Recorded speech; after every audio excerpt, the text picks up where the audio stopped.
6 años. Ese fue el tiempo que cargué con su sueño a cuestas, como una mula criada para la lealtad y el sacrificio. No siempre fue tan pesado. Al principio, parecía orgullo. Antes, cuando me tomaba la mano con los dedos manchados de tinta después de estudiar hasta la medianoche y me susurraba: «Gracias por creer en mí, Marcus». Yo creía, sí. Creí tanto que hice doble turno, me salté vacaciones. Rechacé ascensos que me obligaban a mudarme y gasté hasta el último centavo en su matrícula, su alquiler, sus libros de texto y esas interminables cuotas esenciales que la Facultad de Medicina parecía inventar cada 2 semestres. Cuando rechazaron su solicitud de préstamo estudiantil, firmé sin dudarlo. Cuando su coche se averió, vendí el mío y tomé el autobús. Cuando tenía crisis nerviosas durante los exámenes finales, me quedaba despierto con ella, aliviando su ansiedad con un chiste y una comida caliente. No era solo su marido. Era su animador, su financista, su equipo de intervención en crisis, su Xanax humano. Solía bromear diciendo que no era su pareja, sino su madrina. Y nos reíamos, sobre todo porque era una verdad a medias y en parte porque me dolía decirlo en voz alta. Pero nunca, ni una sola vez, lo dije con resentimiento. La amaba y creía en ella. Hasta esa mañana. Estaba en la ducha, tarareando alguna canción alegre, quizá de SZA o Ari Lennox, o lo que fuera que pusiera en su playlist de empoderamiento. Pasaba por su escritorio para recoger el cargador cuando vi su portátil abierto, con la pantalla aún brillante. El borrador de su discurso de graduación estaba al frente y en el centro, con el título en negrita y centrado. Por nuevos comienzos. Curioso, incluso orgulloso, seguí leyendo. Por nuevos comienzos, empezó, y por la valentía que se necesita para dejar atrás el pasado. Mis dedos se congelaron en el mousepad. Mi corazón no latía igual después de esa frase. La volví a leer. Y al coraje que se necesita para dejar atrás el pasado. ¿Dejar atrás el pasado? Yo no era el pasado. Seguía estancada en casa, pagando las cuentas, recalentando sus sobras, doblando su ropa. Yo era quien acababa de comprarle un vestido para su cena de graduación y reservaba el restaurante que había marcado en Instagram. ¿Qué demonios quería decir con eso? Bajé la página con la esperanza de encontrar contexto, alguna frase que me redimiera, alguna frase que reconociera los años que le había dedicado para que se convirtiera en la mujer que ahora veía en el espejo. Pero no había nada. Solo menciones de sus profesores, sus compañeros, sus mentores, su madre y, por supuesto, Kale, su fiel mejor amiga, quien una vez me dijo que me sentía demasiado cómoda siendo normal. Ni una palabra de mí. Ni siquiera un agradecimiento al hombre que pagó cada maldito tramo de su trayectoria, desde la premedicina hasta la mañana en que se puso la toga y el birrete. Ni una palabra del hombre que construyó su vida mientras incendiaba la suya. Me senté en la silla de su escritorio, mirando la pantalla, con las manos cruzadas sobre el regazo, como un hombre que intenta mantener la calma al borde de un terremoto. El cursor parpadeó como una burla. Intenté justificarlo. Quizás simplemente no había terminado. Quizás mañana vería un borrador que me incluyera, que me llamara su roca o su constante. Casi me reí de lo patética que sonaba la esperanza en mi cabeza. Pero esa frase, sobre dejar atrás el pasado, seguía resonando. No era poética. Era precisa. Fue un ataque quirúrgico sepultado en metáforas. Y yo era el objetivo. Cuando salió del baño envuelta en vapor, con esa bata de felpa tan familiar, me sonrió y me besó la frente. «Te levantaste temprano». Asentí. Sí, solo revisaba el correo. «¿No viste el borrador del discurso, verdad?» Incliné la cabeza. «Sí, lo vi». Hizo una pausa y luego dijo con ligereza: «No me juzgues tan duramente. Es solo un primer corte». Un primer corte. Esa línea quedó grabada como mármol. No discutí. Ni siquiera me inmuté. Solo sonreí y dije: «Parece que estás listo para lo que sigue». Parpadeó un segundo más de lo habitual, quizá preguntándose si había captado algo. Pero se encogió de hombros y se fue a maquillarse. Ese momento lo cambió todo para mí. Había estado sosteniendo un sueño en el que ya no había cabida para mí. Ella ya había reescrito su historia, Y yo ni siquiera era una nota al pie. Los 6 años que pasé cargándola ya se estaban guardando en el capítulo titulado Lo que superé. ¿Y lo peor? Ni siquiera estaba enojada. Estaba paralizada. Hay un silencio que llega cuando tu alma finalmente se pone al día con lo que tus instintos llevan meses susurrándole. Me había dado cuenta de cómo dejó de reírse de mis chistes, de cómo decía, mi apartamento, en lugar de, nuestra casa, de cómo me presentaba cada vez menos en público. Lo había descartado como estrés. Pero no lo era. Era desapego disfrazado de ambición. Y ahora, casi había terminado. Cerré su portátil con cuidado. No la confronté. No tiré nada. Ni siquiera le pedí explicaciones.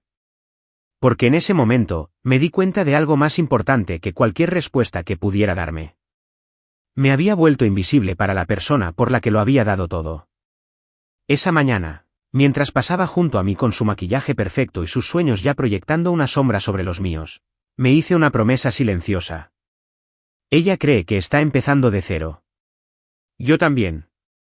Y el mío no vendrá con una nota de agradecimiento ni un birrete de graduación. Vendrá con algo un poco más llamativo. Un poco más fría. Un poco más permanente. Nunca dejaba su teléfono desbloqueado. Ni una sola vez en 6 años. Era algo con lo que bromeaba, la forma en que lo agarraba como si contuviera secretos de estado. Si tan solo lo miraba mientras estaba ahí, se abalanzaba sobre ella con una risa que no llegaba a tocarle los ojos. La privacidad es saludable, solía decir. Y yo estaba de acuerdo. Hasta esa mañana. Salió a toda prisa, con el café en una mano, las llaves en la otra y el bolso a medio beber. Llegaba tarde a una mesa redonda estudiantil sobre defensa del paciente. La vi pasar por la ventana, como siempre, mientras bebía mi propia taza de cafeína rancia y recalentada. La puerta se cerró con un clic. Entonces vibró su teléfono en el sofá. Le eché un vistazo. Reflejo, no sospecha. Pero la pantalla se iluminó sin bloquearse. Eso nunca ocurrió. Ni siquiera por accidente. Mi primer instinto fue llamarla y decirle que lo había olvidado. Pero entonces la notificación volvió a parpadear. Cale. Claro. Chica, ¿ya presentaste la solicitud? El tiempo avanza. Jaja. Sentí un retortijón en el estómago como no lo había sentido desde el funeral de mi madre, algo entre náuseas y una caída de un precipicio.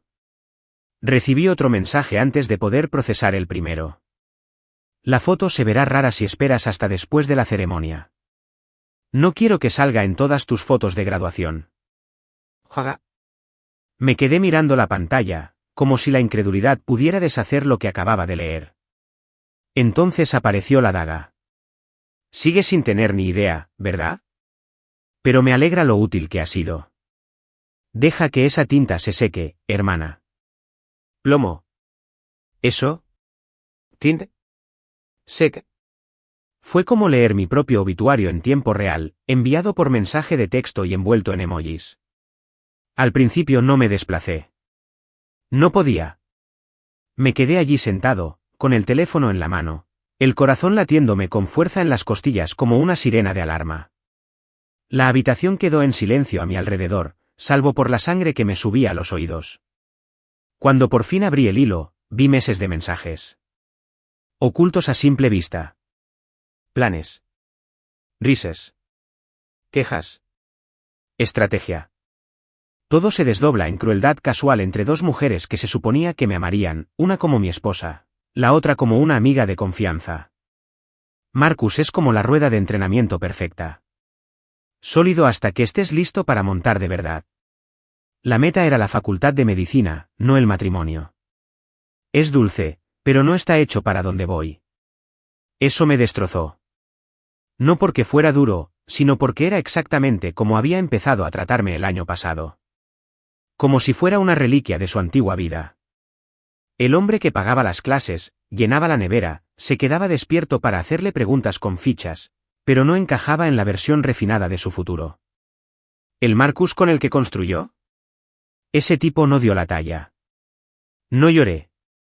No de inmediato. Simplemente dejé el teléfono donde ella lo dejó, como si fuera una escena del crimen invisible que no quería perturbar. Me quedé en medio de la sala, rodeada de fotos nuestras enmarcadas. Viajes de esquí. Cenas de graduación. Nuestra luna de miel en Tulum. Y me di cuenta de que ya nada importaba. Todas esas sonrisas eran pasajeras, preparadas para la cámara, archivadas para la ilusión. Yo nunca fui su destino. Yo fui el puente que ella usó para llegar allí. Pero incluso en esa tormenta de traición, no me rompí. Porque lo que ella no sabía, lo que nadie sabía, era que yo también había estado construyendo algo. Mientras ella estudiaba sus fichas de anatomía y se desahogaba sobre las rotaciones clínicas, yo me quedaba despierto todas las noches en la habitación de invitados programando como un poseso. Novasin no era solo una idea, era una plataforma viva y dinámica. Una IA de diagnóstico médico capaz de detectar anomalías más rápido que los especialistas humanos. Lo presenté discretamente. Lo desarrollé discretamente y me rodeé de un equipo mínimo de ingenieros remotos que firmaron acuerdos de confidencialidad estrictos. No se lo dije a nadie. Ni siquiera a ella. Pensaba que solo estaba trasteando con algún proyecto secundario. Algo que me mantuviera ocupado mientras ella construía su imperio. Solía decir que era adorable cuando me quedaba despierto hasta tarde en mi escritorio, con gafas de luz azul, garabateando diagramas de flujo como un hombre perdido en un sueño. Pero ese sueño tenía fuerza. Y justo la semana pasada, se concretó.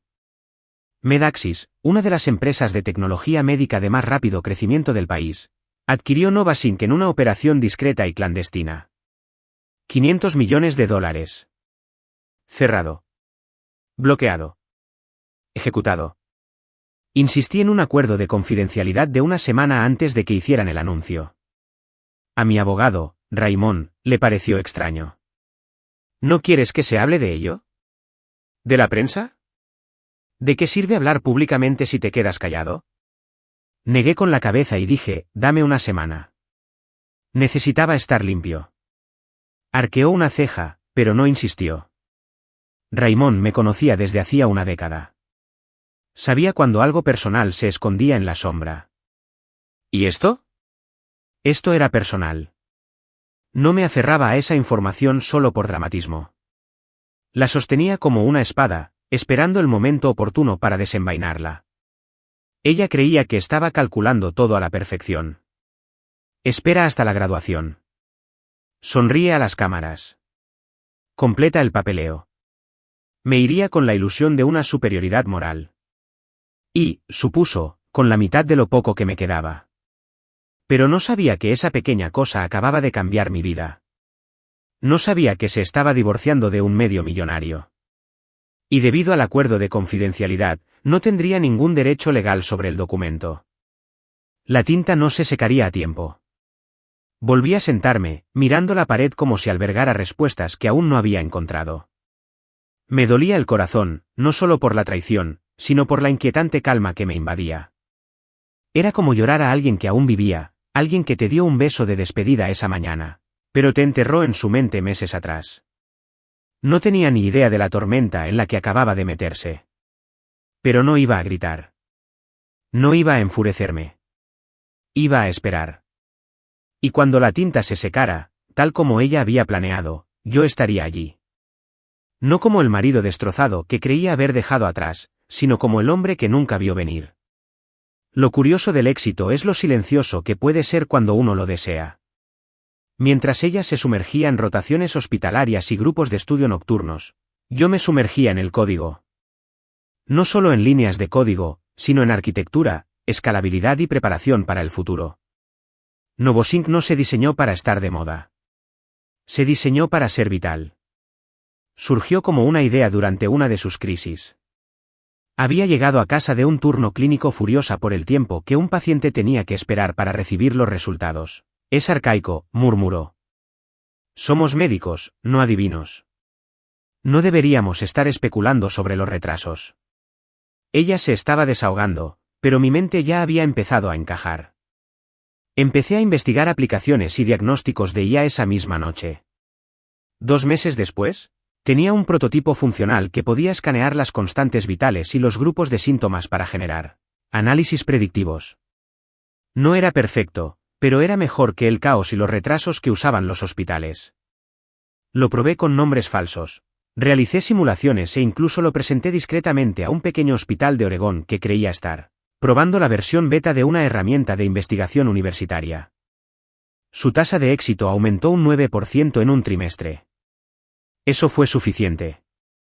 Crecí, contraté ingenieros autónomos de todo el mundo, creé una empresa fantasma para proteger el desarrollo y evité que mi nombre apareciera en todos los documentos públicos. Y entonces surgió el verdadero interés. Medaxis.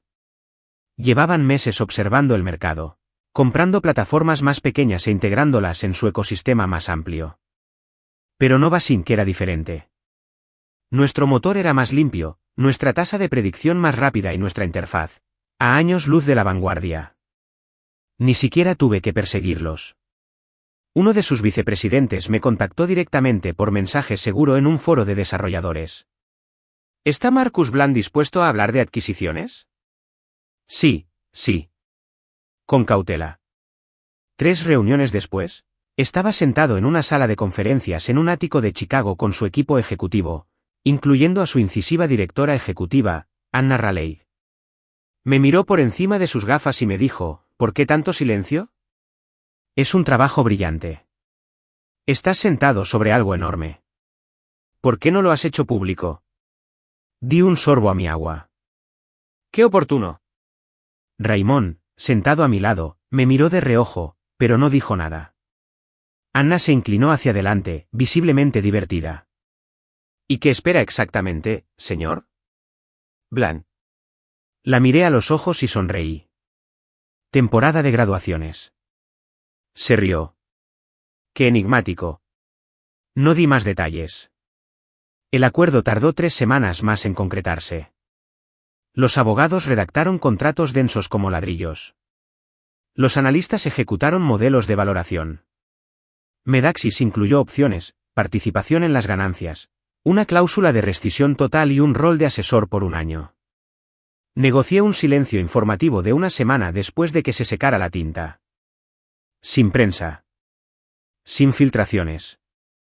Sin memorandos internos más allá de los círculos de información imprescindible. Raymond no lo entendió. ¿Ahora vales 500 millones, Marcus? ¿Para qué nos escondemos exactamente? Me encogí de hombros. Digamos que es un regalo de graduación. No se rió, pero dejó de preguntar. Me conoce lo suficiente como para darse cuenta de que cuando empiezo a hablar con metáforas, hay sangre en el suelo. Esa semana, caminé por nuestra casa como un hombre con 2 vidas en las manos, una desmoronándose, otra en ascenso. Llegó a casa cansada y distraída, hablando de sus horas de rotación, de un profesor que quería ser su mentor en el posgrado y de cómo podría especializarse en cardiología. Escuché, asentí, incluso me ofrecí a frotarle los hombros como solía hacerlo. Sonrió, agradecida pero ausente. Ya me había olvidado. Lo sentía cada vez que sus ojos no se cruzaban con los míos, pero ella no sabía que acababa de transferir el último pago a nuestra cuenta compartida.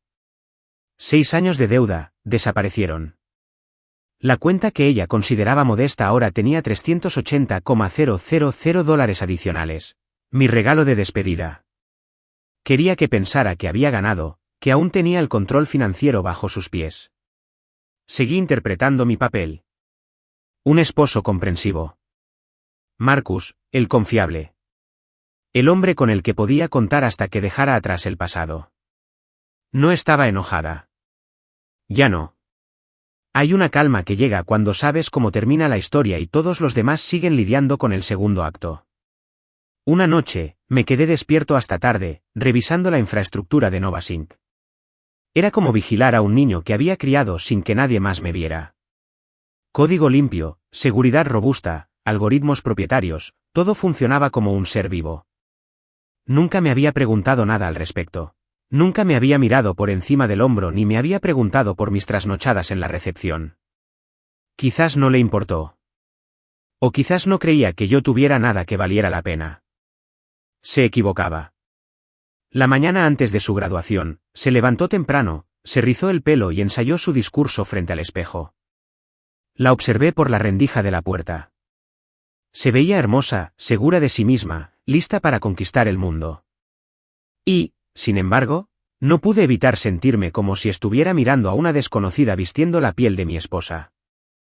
Le dejé una caja de regalo en la encimera de la cocina antes de que saliera. Una pulsera de plata con sus iniciales y una tarjetita dentro que decía, «Lo lograste. Orgulloso de ti».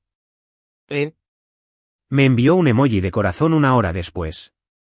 No le respondí, porque para entonces ya estaba en la oficina de Raymond, firmando la última fase de la adquisición. Había cámaras, una foto de un apretón de manos con Anna Raleigh y una copa de champán que apenas bebí. Al terminar, Raymond me entregó un sobremanila. Todo está listo. Ya llegó la confirmación del cable. Y tu comunicado de prensa, que se publicará en 2 días, según tu solicitud. Asentí. Bien. Inclinó la cabeza. ¿Entonces estamos celebrando? Me quedé allí, mirando el horizonte de la ciudad por la ventana. Todavía no. La celebración viene después. No preguntó cuándo. No tuvo que hacerlo. Simplemente levantó su copa y dijo, «A por el juego largo». Choqué su copa y susurré, «A por el desvelo». Esa noche, volví a casa antes que ella. Recalenté las sobras, puse la mesa y encendí una vela como solía hacer cuando se quedaba despierta toda la noche. Cuando entró con el vestido echado sobre el brazo y la tensión aún en la mirada, la besé en la frente. ¿Tienes hambre?, le pregunté. Sonrió levemente. Hambrienta. La atendí, le pregunté qué tal le había ido el día. Dejé que se quejara de algunas correcciones en el discurso y de que Cale llegara tarde. No sabía que yo lo sabía todo. No notó la leve irritación en mi sonrisa. No tenía ni idea de que acababa de firmar el tipo de trato por el que la gente mata. Pensó que yo era su red de seguridad. No se dio cuenta de que yo era la tormenta. El día de la graduación llegó envuelto en sol e ironía. Estaba radiante, absolutamente radiante. Y mentiría si dijera que no me conmovió. Aún quedaba un atisbo de la mujer de la que me había enamorado bajo toda esa ambición y cariño, pero estaba sepultada bajo capas de actuación, sonrisas cuidadas y discursos refinados. Aún así, cumplí mi parte. Traje azul marino impecable, camisa planchada, corbata a juego, de pie junto a ella como un detalle de atrezo. Solo el esposo. Aparcamos cerca del auditorio, sus padres iban detrás de nosotros en su coche de alquiler, todos sonrientes y alborotados. Su madre ya estaba llorando. Su padre, estoico como siempre, sostenía con demasiada fuerza un ramo de lirios rosas, como si temiera que alguien le robara lo único que realmente había aportado a su viaje. ¿Estás bien?, le pregunté mientras cruzábamos la acera. Me miró brevemente, parpadeando por el sol. Por supuesto. ¿Por qué no lo estaría? Me encogí de hombros. Es un día importante. Ella asintió y luego avanzó, con los tacones resonando contra el cemento, la bata colgada del brazo como si no pesara nada. Y quizá no. Quizá todos esos años se habían vuelto insignificantes para sus pagos de matrícula, sus compras, los viajes nocturnos a urgencias cuando enfermaba, la vez que vendí mi guitarra vintage para cubrir una de sus cuotas de laboratorio inesperadas. Olvidado, o reescrito en algo diferente. Algo desechable. Entre bastidores había un torbellino de actividad. Los graduados se abrazaban, se arreglaban los birretes, formaban fila alfabéticamente mientras sus padres buscaban sus asientos.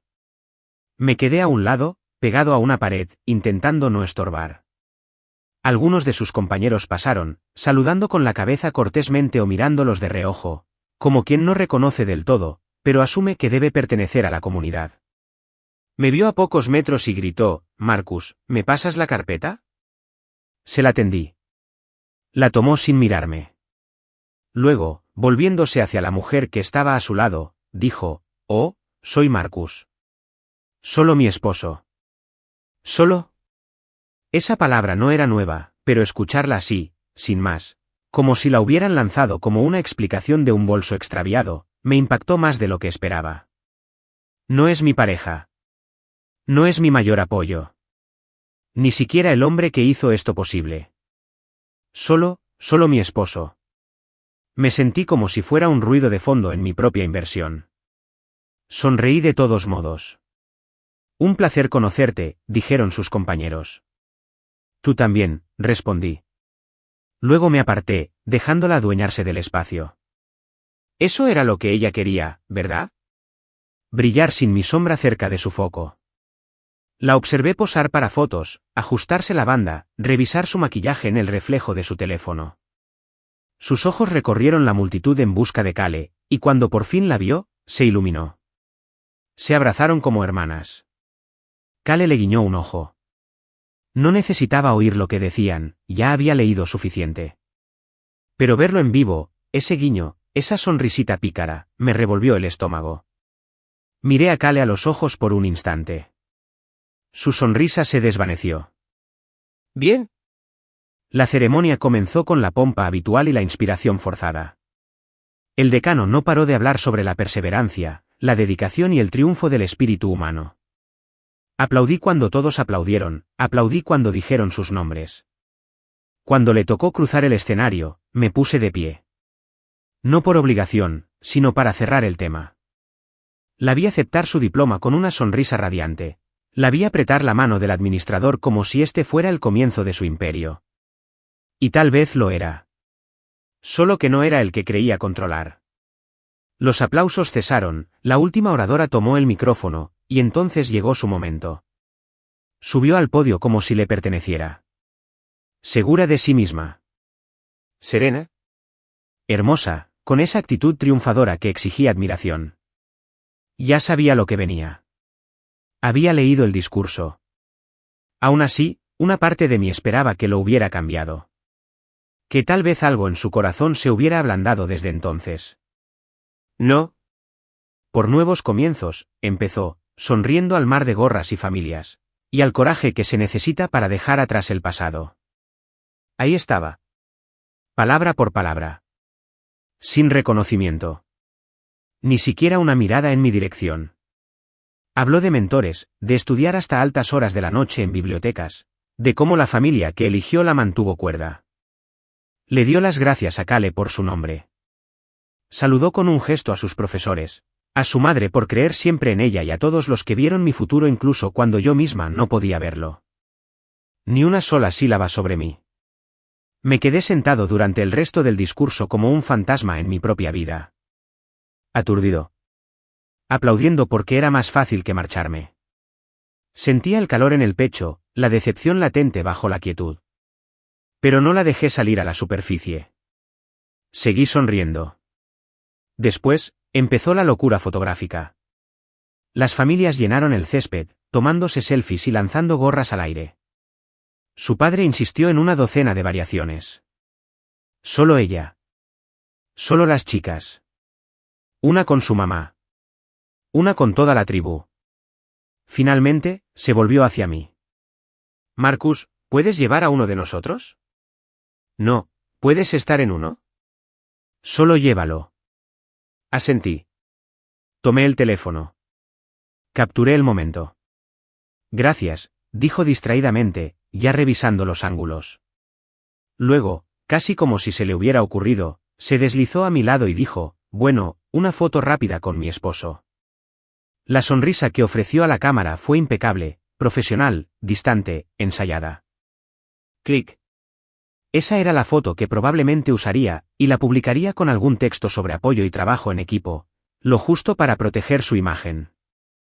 Pero en cuanto la tinta se secó en esos papeles, supe que me borraría de su relato como si fuera una mancha en el cristal. Aún así, no dije nada. Más tarde esa noche, de vuelta en nuestro apartamento, le di las mismas flores que su padre casi había aplastado esa mañana. Los miró, sonrió cortésmente y me besó en la mejilla. Estoy agotada, dijo. Pero fue un buen día. Sí, respondí, viéndola desaparecer por el pasillo. Lo era.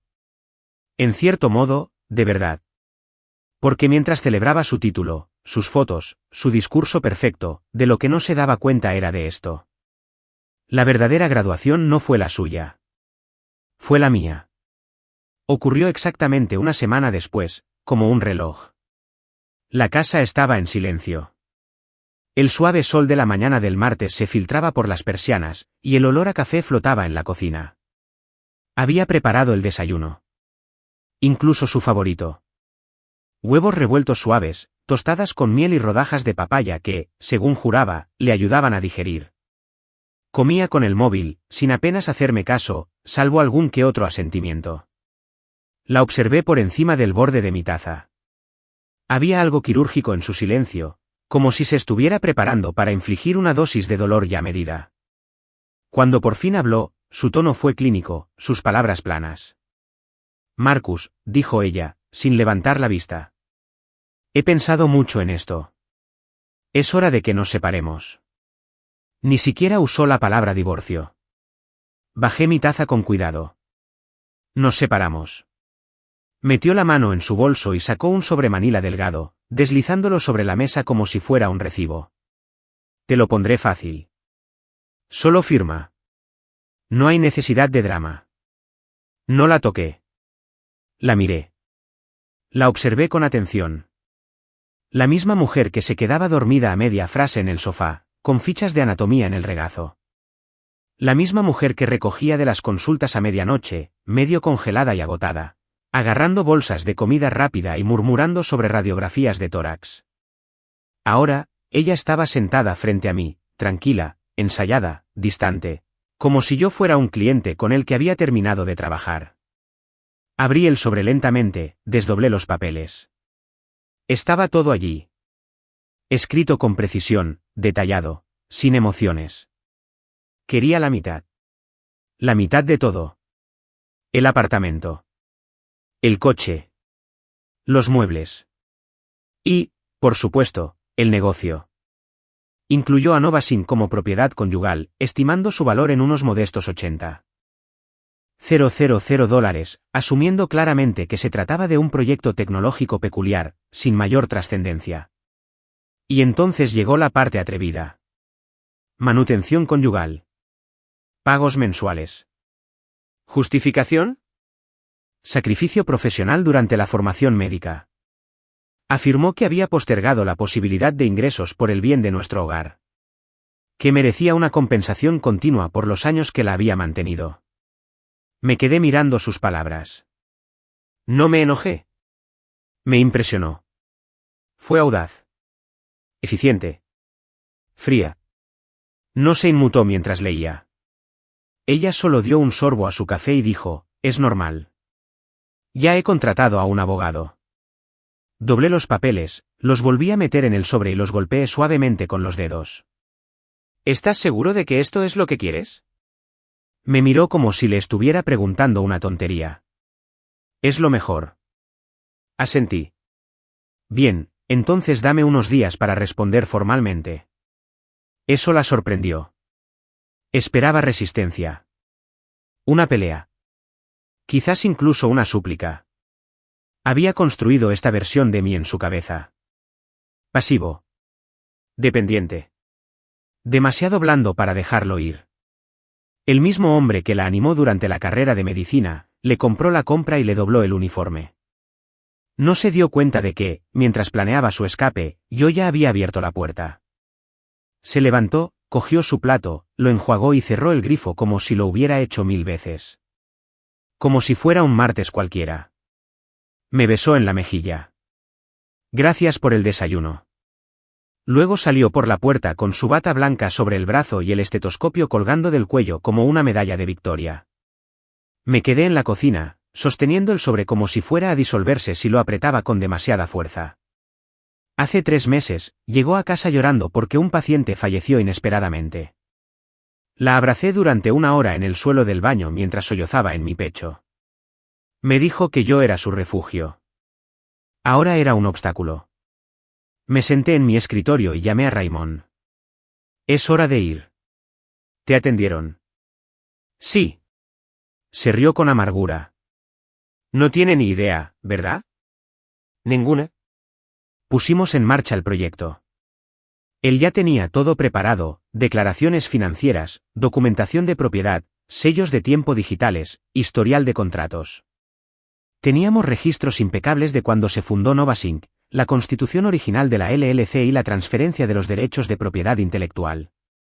Y lo mejor de todo, teníamos los documentos de adquisición, sellados, firmados y fechados 3 días después de la presentación. Ella pensó que se iría con la mitad de su startup. No sabía que acababa de perder media fortuna. Raymond y yo nos reunimos en su oficina esa tarde. Hojeó su petición como si fuera un proyecto de arte infantil. Manutención conyugal, dijo, levantando una ceja. ¡Qué atrevido! No tiene derecho a nada después de la presentación, ¿verdad? Exactamente. Sobre todo porque la adquisición no se concretó hasta después de que ella te notificara. Todo lo que pase después de esa fecha es legalmente tuyo, sin ningún problema. Asentí lentamente. No lo digamos. Sin represalias. Sin alarde de fuerza. Quiero que crea que esto va exactamente como lo planeó. Raymond se recostó en su silla. ¿Seguro? ¿Aún no quieres presentar una contrademanda? Todavía no. Dije. Que se sienta cómoda. Que crea que está ganando. Sonrió. Estás pensando a largo plazo. Siempre. Esa noche, llegó tarde a casa. Dijo que había tenido un día difícil. Escuché, asentí y fingí que me importaba. No porque no me importara. Pero porque sabía que ya no importaba. Sus emociones ya no eran mi responsabilidad. Sus días malos, sus triunfos, sus falsas disculpas, todo eso pertenecía al siguiente hombre, lo suficientemente ingenuo como para creer que podía construir una vida con ella. Nos acostamos en silencio. Ella me dio la espalda. Yo miraba fijamente el techo. 3 días más para el anuncio. 3 días más para que su plan perfecto se desvelara. Cerré los ojos y conté hacia atrás desde 1000. No porque estuviera ansioso, sino porque necesitaba la tranquilidad antes de la tormenta. Ella quería una salida limpia. Iba a darle una. Limpia, legal y absoluta. Y cuando terminó, cuando salió a la luz la verdad, cuando la tinta se secó y la explosión mediática la golpeó como una ola, recordó esa mañana y se dio cuenta de lo mucho que había calculado mal al hombre sentado frente a ella. Ella pensó que yo era débil. Pensó que yo era estático. Pensó que se iba a ir con todo. Pero se alejaba de un imperio de $500 millones. Y ni siquiera dio las gracias. Cayó a las 9:01 de la mañana de un jueves. Justo a tiempo. Sin publicidad previa. Sin adelantos. Un comunicado de prensa directo y claro de Medaxis, publicado en sus canales oficiales. Recogido en segundos por todos los principales medios de comunicación tecnológicos y de salud del país. Medaxis adquiere Novasync en un acuerdo de expansión estratégica de $500 millones. Ahí estaba. Mi nombre en blanco y negro. Mi foto junto a Anna Raleigh, directora ejecutiva de Medaxis. Nos dimos la mano en un firme apretón de manos. Ambos sonriendo como titanes de la industria. Llevaba esa sonrisa como una armadura. Impecable. Profesional. Despreocupado. ¿Pero debajo? Había pintura de guerra. A las 9:06, mi teléfono vibraba sin parar. Correos, llamadas, mensajes, contactos de los que no había tenido noticias en años, de repente, querían reconectar. Inversores que ignoraron mis presentaciones cuando estaba autofinanciando su empresa, querían tomar un café. Mis antiguos compañeros me felicitaron como si hubiéramos sido mejores amigos desde siempre. LinkedIn se iluminó como un árbol de Navidad. Pero un mensaje me hizo reflexionar. Su nombre en la pantalla. ¿Ella? ¿Qué es esto? ¿Marcus? ¿Qué demonios es esto? No, hola. No, felicidades. Solo confusión. Pánico. Un destello de comprensión. Me quedé mirando el mensaje durante un minuto entero. Me la imaginaba sentada en la mesa de la sala de descanso, revisando su teléfono con el ceño fruncido, confundida, leyendo el titular una y otra vez como si pudiera cambiar si parpadeaba con suficiente fuerza. No respondí. No tenía nada que decir, ya no. Mis palabras ya se habían expresado a través de contratos, valoraciones y ese titular perfecto que confirmaba todo lo que ella desconocía. En lugar de responder, abrí mi calendario y reenvié la solicitud de contacto de Forbes solicitando una breve cita para su artículo. Respondí simplemente, hablemos del legado. A las 10:15, Raymond llamó, riendo tan fuerte que casi se atraganta. Hermano, dijo. Has revolucionado Internet oficialmente. Bien, dije, tomando un sorbo de té. ¿Ya te envió un mensaje?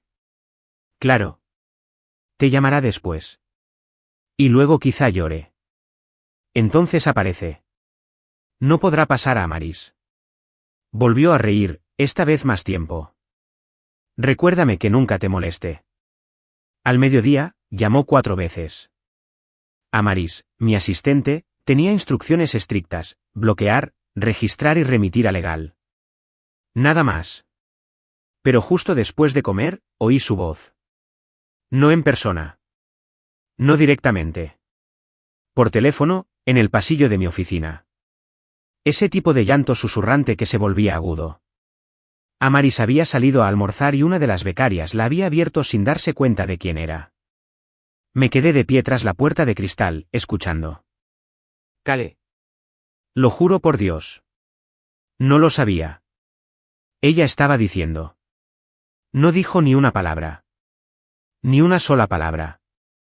Y ahora está en todas partes. Está en todas las pantallas. 500 millones de dólares. Cale. Él me jugó.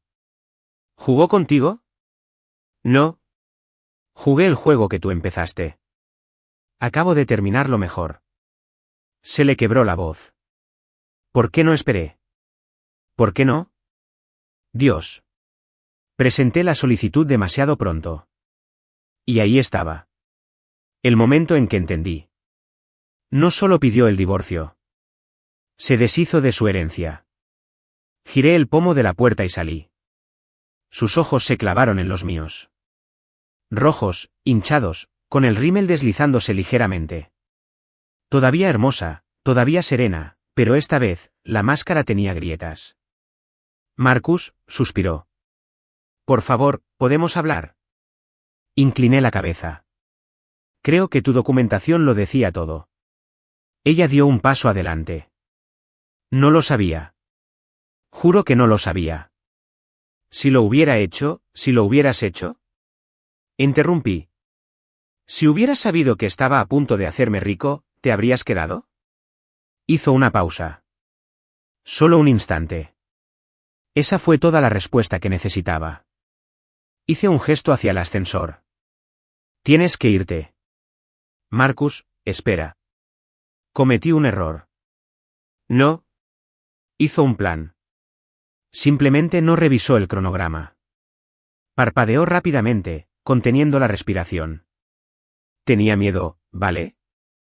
Pensé que habíamos terminado. No pensé. No creías que valiera la pena quedarme por mí, dije. No lo reescribamos ahora. Abrió la boca y luego la volvió a cerrar. El silencio llenó el espacio entre nosotras como un veredicto. Miró a su alrededor, consciente de repente de las miradas puestas en ella, en mi equipo, en los becarios, en Damaris que acababa de regresar de almorzar.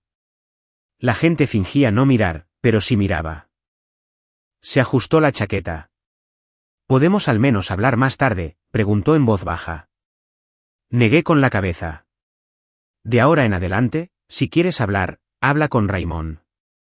El ascensor sonó tras ella. No hagas esto, dijo mientras las puertas se abrían. No estoy haciendo nada. Tú lo hiciste. Y con eso, entró, y las puertas se cerraron tras un rostro que ya no reconocía.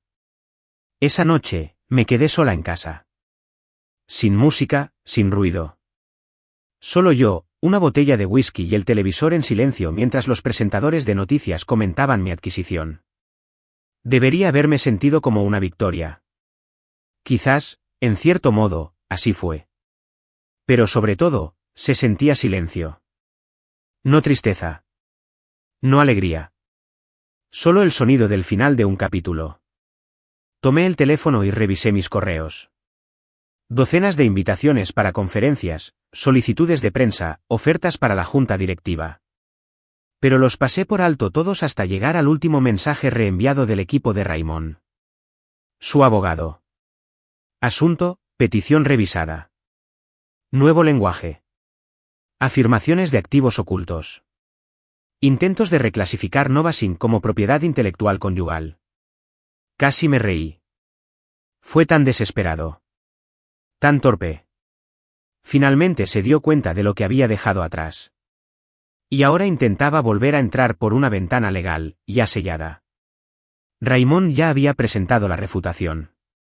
Había incluido la cronología original de la adquisición, la prueba del acuerdo de confidencialidad, y lo más incriminatorio de todo, sus propios mensajes de texto a Cale, que yo había recopilado y archivado discretamente. Los mensajes donde bromeaba sobre usarme. Donde cronometró la presentación como si fuera una transacción comercial. Donde ella me llamó útil. Eso no iba a desaparecer. Mi equipo legal no iba a contraatacar sin más. Iban a enterrar la estrategia que ella consideraba astuta bajo el peso de sus propias palabras. Me serví otra copa y eché un vistazo al apartamento. El lugar que elegimos juntos. La cocina que llené. El sofá donde lloró durante las juntas del paso 2. La estantería con la foto enmarcada de nuestra boda, escondida entre libros médicos polvorientos y un viejo libro de cocina que yo usaba más que ella. Ahora era todo mío. No por culpa del tribunal. Sino porque ella lo había perdido. Y la mujer que una vez soñó con batas blancas y lujo ahora se enfrentaría a algo que nunca había planeado. Irrelevancia. La primera señal de pánico llegó 3 días después del comunicado de prensa. El apartamento olía diferente. No al aceite de menta clínico que solía usar ni a las velas de soja que lo hacían parecer un tablero de Pinterest. No, era nostalgia. Galletas de caramelo con lavanda. Estaba horneando. Voluntariamente. Entré en la cocina y la encontré allí de pie, con un delantal que no se había puesto en años, el del corazón de dibujos animados y las palabras, doctora en prácticas, garabateadas en un rojo desteñido. Llevaba el pelo recogido, el rostro suave, casi esperanzado. Hola, dijo. Hice galletas. ¿Tus favoritas? La miré fijamente. No con enojo. No con sospecha.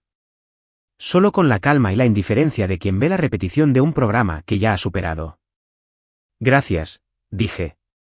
Tomé uno, lo mordí, asentí cortésmente y me fui sin decir nada más. Ese fue el comienzo de la actuación. De repente, estaba en todas partes, ofreciendo masajes en la espalda y dejando notitas en el espejo del baño. Tú puedes. Y estoy orgullosa de ti. Empezó a cocinar de nuevo. Cenamos a las 6:30, con velas encendidas. Por la noche, puso nuestra vieja lista de jazz como si fuéramos una pareja reencontrándose después de una pelea. Pero sus ojos la delataron. Me observaban demasiado de cerca. Seguían cada movimiento como un halcón intentando calcular el tiempo de su descenso. Se reía con demasiada facilidad, me tocaba el brazo con demasiada frecuencia. Su actuación fue torpe, porque esto no era amor. Era miedo. Intentaba recuperar la vida que había desechado. Las visitas a mi oficina comenzaron poco después. La primera vez, apareció con el almuerzo. Ni siquiera la dejé pasar de recepción. Damaris la interceptó con una ceja levantada y un portapapeles. Dice que solo trae comida. ¿Tomado?, dije. Rechacé cortésmente. Por supuesto, Damaris respondió sin dudarlo. No volvió con las manos vacías, pero siguió viniendo. 3 veces la semana siguiente. Flores. Lácteos. Una tarjeta manuscrita sobre sanación y perdón. Se les prohibió la entrada. Todo registrado. Damaris llevaba una hoja de cálculo. Nombres, fechas, artículos, mensajes. Era metódica, casi entusiasta. ¿De verdad cree que va a volver a entrar?, dijo una mañana, mientras tomaba un sorbo de su espresso. Ella cree que la culpa y el encanto son ventajas, respondí. Y llega tarde a ambas. Asentí. Registren todo. Si se pone agresiva, notifiquen al departamento legal. Su abogado no tardó mucho en enviar una petición revisada. El lenguaje cambió. Ahora me acusaban de ocultar ganancias financieras, engañándola intencionalmente durante el proceso de divorcio. Llamaban al acuerdo con MedAccess un activo oculto, como si yo hubiera ideado una fusión corporativa completa solo para fastidiarla. Raymond respondió con elegancia y firmeza. Presentamos su petición original, con las marcas de tiempo que precedieron a la adquisición final. Adjuntamos capturas de pantalla del mensaje que le envió a Cale sobre usarme, sobre la presentación anticipada y sobre su salida sin problemas. Y, por si acaso, incluimos los registros de mensajes de la hoja de cálculo de visitas de Damaris, que resaltan el repentino cambio en su comportamiento tras la publicación del acuerdo. No solo se estaba aferrando a lo perdido. Estaba exponiendo sus propias intenciones. La última vez que intentó presentarse en mi oficina, la seguridad del edificio la detuvo. No estaba en la lista. Su nombre ya aparecía en el sistema de visitas. Una alerta para mi asistente y asesor legal. Damaris me envió una foto por mensaje de texto. Aparece en el vestíbulo, con los brazos cruzados y la frustración reflejada en su rostro. Damaris dice que solo quiere hablar. De corazón a corazón. Yo, ¿de corazón a corazón? Ya firmamos el certificado de defunción. Damaris le dio el visto bueno y la acompañó a la salida personalmente. Pero no había terminado. Todavía no. Su abogado envió otra carta. Esta fue una súplica disfrazada de advertencia. Reconsideren los términos. Negocien. Evitar el juicio. Raymond se rió a carcajadas al leerlo. Está perdiendo la cabeza. Debería. ¿Cree que sabe lo que viene después? Lo sabrá, dije. Cuando suene el contador. Esa noche, me senté en mi oficina en casa, rodeado de silencio. Mi teléfono volvió a vibrar, esta vez, un mensaje de voz. Lo puse en altavoz. Su voz se quebró. Marcus, sé que metí la pata. Creí que estaba haciendo lo correcto. Creí que estaba siendo valiente. Pero quizás solo estaba siendo tonta. ¿Podemos hablar? Por favor. Firmaré lo que quieras. Solo quiero arreglar esto. Fue lo más sincero que había dicho en meses. Y ya era demasiado tarde. Le reenvié el mensaje a Raymond. Al día siguiente, archivó el contador. No por despecho. Por principios. Porque esto no fue solo una traición. Fue una manipulación seguida de un intento de limpieza una vez que el objetivo resultó ser más de lo que ella esperaba. La presentación de Raymond fue meticulosa. Un cargo de tergiversación, uno de intento de fraude conyugal y una cláusula que invocaba el incumplimiento del acuerdo verbal. Tenía los correos electrónicos, las notas, los mensajes de voz, todo documentando sus promesas de reembolsarme los gastos de la escuela de medicina, su reconocimiento de que yo financié toda su educación. Era férreo. Entonces llegó el siguiente golpe. Se presentó una denuncia anónima ante la Junta Médica Estatal. Se abrió una revisión ética formal. Alguien había enviado un paquete de sus mensajes de texto. Capturas de pantalla. Metadatos incluidos. El comité no era tonto, vieron exactamente lo que era. Un aspirante a médico bromeando sobre usar a alguien para obtener ganancias económicas. Programar el divorcio para evitar compartir ganancias futuras, usar una relación como arma para beneficio propio. No importaba que no fuera un delito. Era suficiente para cuestionar su integridad. Suficiente para que me hicieran una reseña. Cuando le llegó la noticia, yo no estaba allí. Pero Damaris la oyó sollozar en el baño del vestíbulo. Llamaron a seguridad. Se fue llorando, agarrando su teléfono, con el rostro pálido y demacrado. No sonreí. No me regodeé. Porque ya no se trataba de venganza. Se trataba de dejar que la verdad siguiera su curso. Me abandonó pensando que no era más que un simple peldaño. Pero en cuanto presentó esos papeles, desató una avalancha. Y ahora, mientras se apresuraba a reconstruir los muros que derribó con sus propias manos, solo me quedaba observar. Ella entró en pánico. Yo lo planeé. Y no había manera de salir de eso. La mañana en que se presentó la contrademanda, la tranquilidad era extraña. No había tormentas. No se oía música dramática de fondo. Solo se oía el zumbido de mi cafetera expreso y el suave zumbido del lavavajillas. Estaba sentado en la isla de la cocina, con una camiseta Henley oscura y vaqueros, leyendo el documento finalizado en mi tableta. Cada palabra era nítida. Calculado. Preciso. Raymond se había superado a sí mismo. Cargo 1. Falsedad intencional. Cargo 2.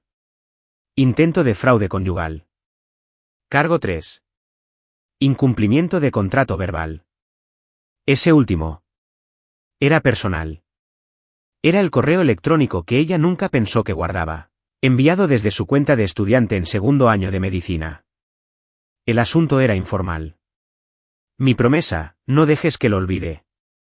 Lo había escrito después de una de sus crisis de estudio particularmente emotivas, diciendo que no quería olvidar jamás cuánto había invertido en su sueño. Me había prometido devolverme 4, hasta el último centavo, cuando se convirtiera en doctora. Probablemente asumió que lo había borrado hace años. Pero lo conservé.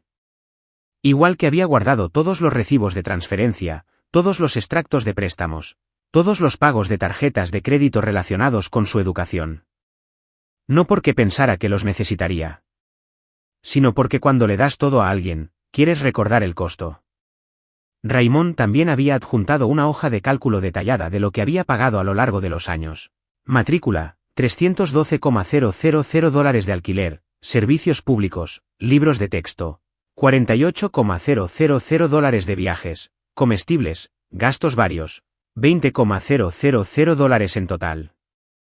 $380,000. Su abogado respondió en cuestión de horas, preguntándonos si estábamos dispuestos a mediar. Fue entonces cuando supe que la contrademanda había sido más dura de lo esperado. Pensaron que cederíamos a cambio de un acuerdo pacífico. No se dieron cuenta de que yo no estaba intentando llegar a un acuerdo. Estaba intentando batir un récord. Esa tarde, me llamó. Respondí. Marcus, dijo en voz baja. No tenemos que ir a juicio. Firmaré lo que sea. Seamos adultos. Adultos, dije. Como cuando bromeaste sobre usarme hasta que se secara la tinta. Inhaló profundamente. Leíste esos textos fuera de contexto. Yo los leí con fechas y marcas de tiempo. Ese era todo el contexto que necesitaba. Silencio al otro lado. Entonces dijo, por favor. Me retiraré en paz. Lo dejaré todo. Solo no arruines mi nombre. A eso se redujo todo. Ni remordimiento. Ni amor. Reputación. Me recosté en la silla, mirando el horizonte desde mi ventana. Tú arruinaste tu nombre, no yo. Solo sostuve el espejo. Colgó. Ninguna disculpa. Solo silencio. Más tarde esa noche, Raymond me llamó para avisarme que estaba intentando que se desestimara el caso. Dice que quiere seguir adelante amistosamente, me dijo. Quiere decir discretamente. Exactamente. Dile que no, dije. Seguimos adelante. Raymond hizo una pausa. ¿Seguro? No hago esto por venganza, Ray. Lo hago por cada persona que alguna vez fue usada y descartada como un peldaño. Hago esto para que sepa que quemar puentes no siempre significa que puedas irte. Suspiró y dijo, de acuerdo. Procedemos. Pero las consecuencias no acabaron ahí. Al final de la semana, la Junta de Licencias Médicas confirmó que su audiencia de ética seguiría adelante. Se habían revisado las pruebas. Su personaje se había convertido en un asunto de interés público. Dejó de aparecer en redes sociales, borró fotos y desactivó los comentarios. Cale intentó controlar los daños, publicando citas vagas sobre quienes intentaban apagar su luz. Les salió el tiro por la culata. Capturas de pantalla de sus intercambios de mensajes se filtraron anónimamente. Alguien las publicó en un foro de premedicina. El título decía, así es como se ve el derecho. Se compartieron. Se debatieron. Analizada. De repente, dejó de ser una graduada inspiradora con un futuro brillante. Era un caso paradigmático de ambición tóxica. No necesité decir ni una palabra. El mundo lo hacía por mí. Una noche, Damaris me envió una captura de pantalla de un hilo de Reddit donde alguien había analizado la situación en viñetas. Al final, escribieron, moraleja, no te cases con alguien solo para ascender de estatus. Sobre todo con alguien que lee la letra pequeña mejor que tú. No me reí. Acabo de guardar el hilo. No quería venganza. Quería documentación. Un registro de cómo alguien puede intentar destruirte y fracasar. Hizo un último intento antes de la cita judicial. Llegó al apartamento con el mismo atuendo que llevaba el día que le propuse matrimonio. Abrí la puerta, pero no la dejé entrar. No nos recuerdas, dijo con voz temblorosa, como era antes. Lo recuerdo todo, dije. Esa es la diferencia. Se le llenaron los ojos de lágrimas. No quiero ser tu enemigo, Marcus. Tomaste esa decisión cuando me convertiste en tu estrategia de escape. Se quedó allí un buen rato antes de susurrar, pensé que solo eras un sustituto. Asentí una vez. Te equivocaste. Entonces cerré la puerta. Me senté en el sofá, dejé que el silencio me invadiera y volví a mirar los papeles del divorcio.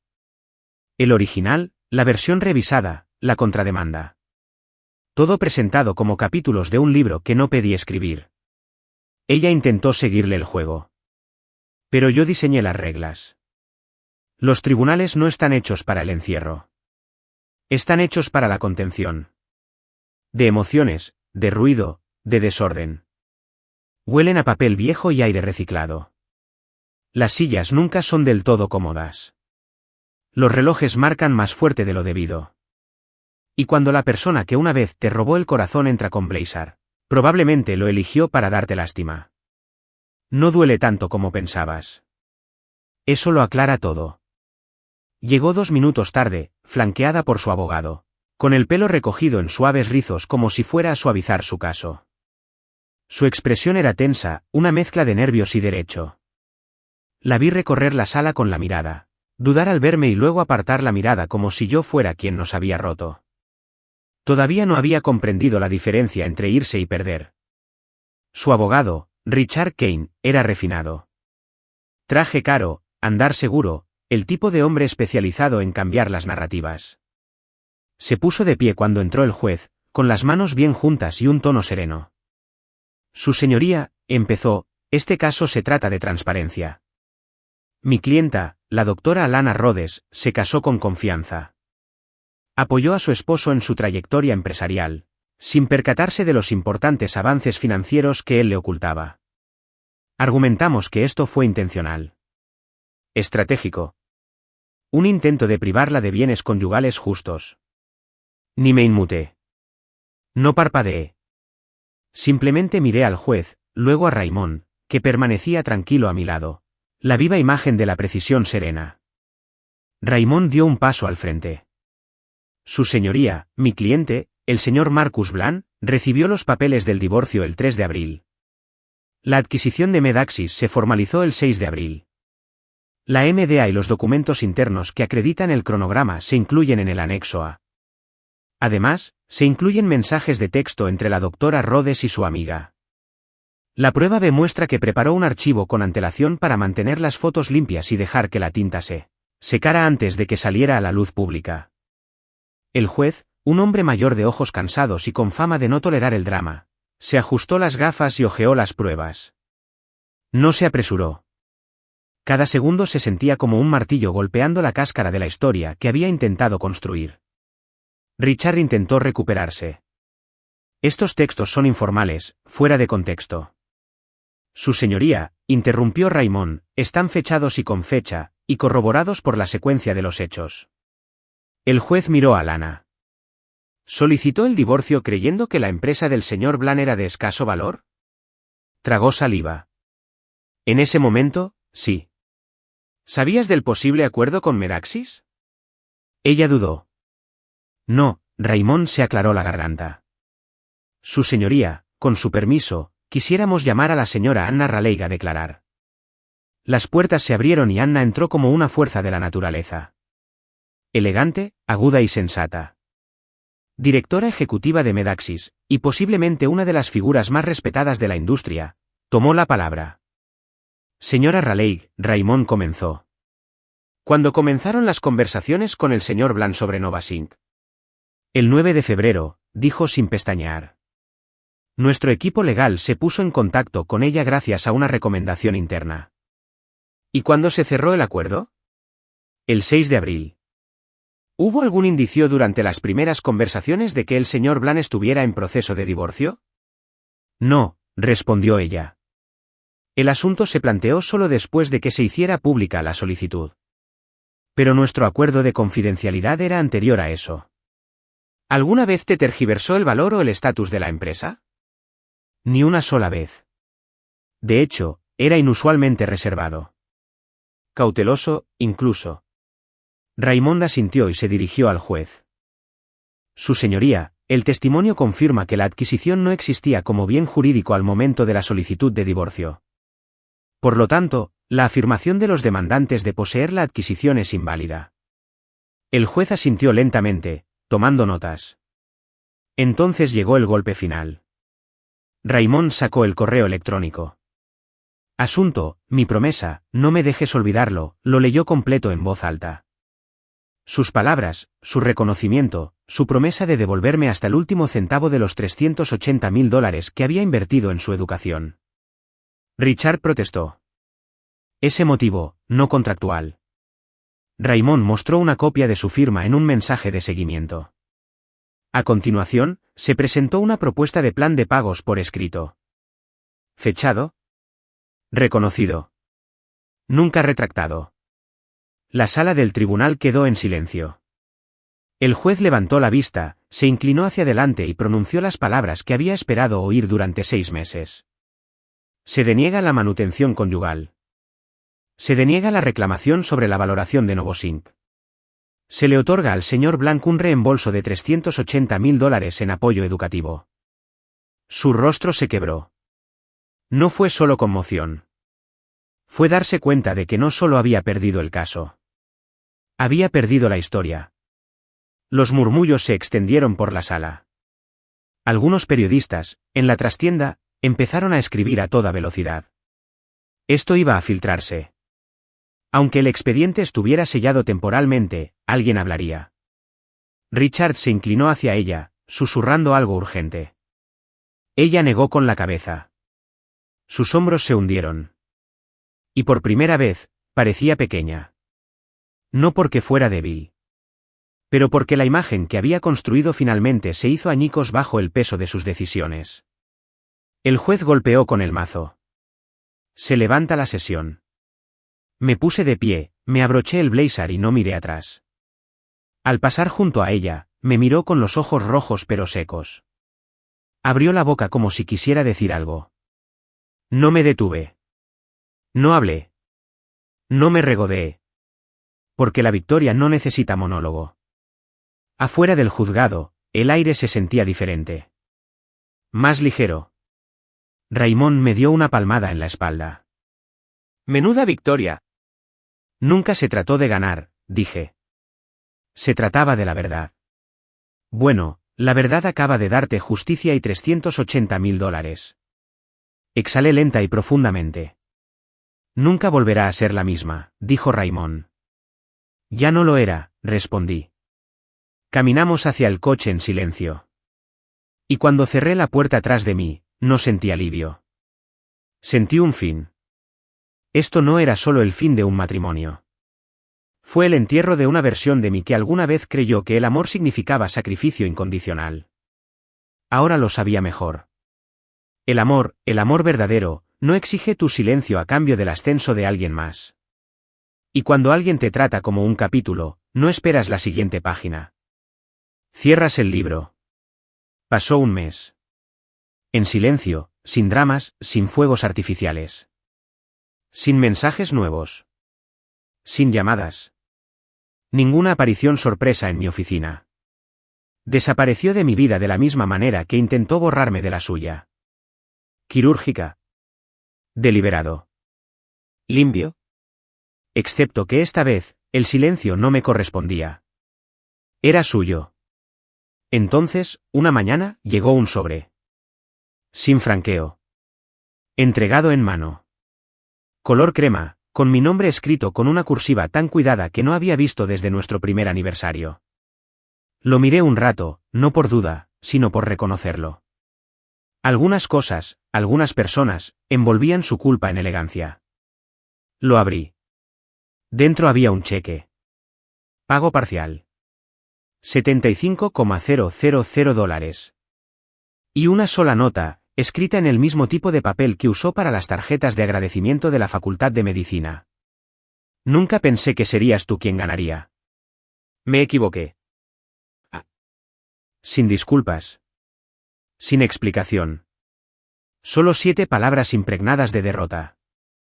Doblé la nota y la guardé en el sobre, llevándola al lavabo. Vi cómo la llama de una cerilla curvaba los bordes hasta quedar negros. Vi cómo el papel se curvaba sobre sí mismo como si quisiera desaparecer. Ese fue el último regalo que acepté de ella. El resto de mi día transcurrió como cualquier otro. En la oficina, el equipo de nuevos productos estaba finalizando el prototipo de Nova Singeraisen.